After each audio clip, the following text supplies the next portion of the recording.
ঝর্ণার কিচেন। আজকে একটা রেসিপি করে দেখাবো। আজকে বানাবো পকোড়া, বাদামের পকোড়া। কীভাবে বানায় দেখতে থাকুন, শুরু থেকে শেষ পর্যন্ত দেখতে থাকুন। আমরা তো কিনে খাই প্যাকেটের, আজকে বাড়িতে বাইনে দেখাবো, খুব সহজভাবে বাইনে দেখাবো। চলুন দেখায়, শুরু থেকে শেষ পর্যন্ত ভিডিওটা দেখতে থাকুন। এখানে নিয়েছি বাদাম, কাঁচা বাদাম নিয়েছি 1 বাটি। এখানে 1 বাটি বেসন নিয়েছি। বেসনের মধ্যে কী কী দেবো সেটা আমি দেখাচ্ছি। কর্নফ্লাওয়ার দেবো উঁচু উঁচু, এখানে দেবো 3 চামচে, এই চামচেতে 3 চামচে দিয়ে দিন। চাল গুঁড়ো দেবো এই চামচেতে 3 চামচে চাল গুঁড়ো দেবো উঁচু উঁচু, 2 চামচেই দেবো, 2 চামচে দিয়ে দিলাম। এখানে দেবো আদা রসুন বাটা, এই চামচেতে 1 চামচে আদা রসুন বাটা।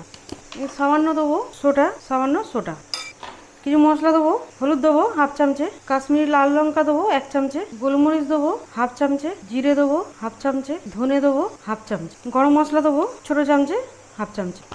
ভালো করে এটা মিশিয়ে নেবো সবটা। নুন দেবো পরিমাণ মতো, ভালোভাবে মিশিয়ে নেবো। শুকনো এটাকে ভালো করে মিশিয়ে নেবো। বাদামটাকে দিয়ে দেবো, ভালো করে মিশিয়ে নেবো শুকনোটা। এখানে তেল বসিয়ে দেবো, সাদা তেল গরম করতে দিচ্ছি। এখানে দিয়ে দেবো জল, দেবো খুব বেশি না, অল্প অল্প করে জল দিয়ে মেশাবো। আর একটু দেবো, অল্প অল্প করে মেশাচ্ছি, একবারে দিচ্ছি না। আর একটু দেবো। এবার আমার সব মেশানো হয়ে গেছে, এবার দিয়ে দেবো। তেল গরম হয়ে গেছে, দিয়ে দেবো। এবার এইভাবে দিয়ে দিয়েছি, এগুলি কিছুটা দিয়েছি, কিছুটা বাকি আছে। গোল্ডেন কালার করে ভেজে নেবো, উল্টে পাল্টে ভেজে দেবো। যেখানে এটা হোক, আমি একটা মশলা রেডি করে নেবো। এখানে মশলা দেবো, লাল লঙ্কা দেবো 1 চামচে, গোলমরিচ দেবো 1/2 চামচে, ধনে দেবো 1/2 চামচে, জিরে দেবো 1 চামচে, সব মশলাগুলো দেওয়া হলো। চাট মশলা দেবো ছোটো চামচে 1/2 চামচে চাট মশলা। আর একটু দেবো 1 চামচে করে দিলাম। এবারে ভালো করে মিশিয়ে নেবো। এটা হয়ে গেলে ওপর দিয়ে দেবো বলে এটা আমি করে রাখছি। এবার আমার হয়ে গেছে, এগুলি গোল্ডেন কালার করে নিয়েছি। তুলে নেবো, তেল ছেঁকে তুলে নেবো। কতটা ক্রিস্পি হয়েছে আর সাথে দেখেই শুনে দেখতে পাবেন। আমি হাত দিয়ে একটা একটা করে দিয়ে করলাম। এবারে আমি এটা পুরোটা দিয়ে দেবো।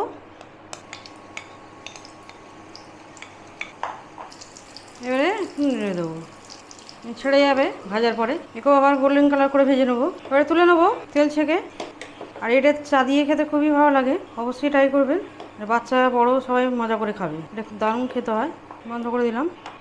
এর সাথে পেরি পেরি মশলা দেবো 1 চামচের মতো দিয়ে দেবো, ভালো করে মিশিয়ে নেবো। আর এর মধ্যে মশলাটা দেবো, হাফ দিয়ে দিলাম। ভালো করে মিশিয়ে নেবো। কত সুন্দর হয়েছে, খুব মুচমুচে হয়েছে। ভালো করে মিশিয়ে নিচ্ছি। প্লেটে দিই, এবার ঢেলে নেবো। খুব সুন্দর হয়েছে আমার, একদম রেডি বাদামের পকোড়া, একদম আমার রেডি। আমার রেসিপি যদি ভালো লাগে বন্ধুদের সাথে শেয়ার করবে, লাইক করবে আর সাবস্ক্রাইব।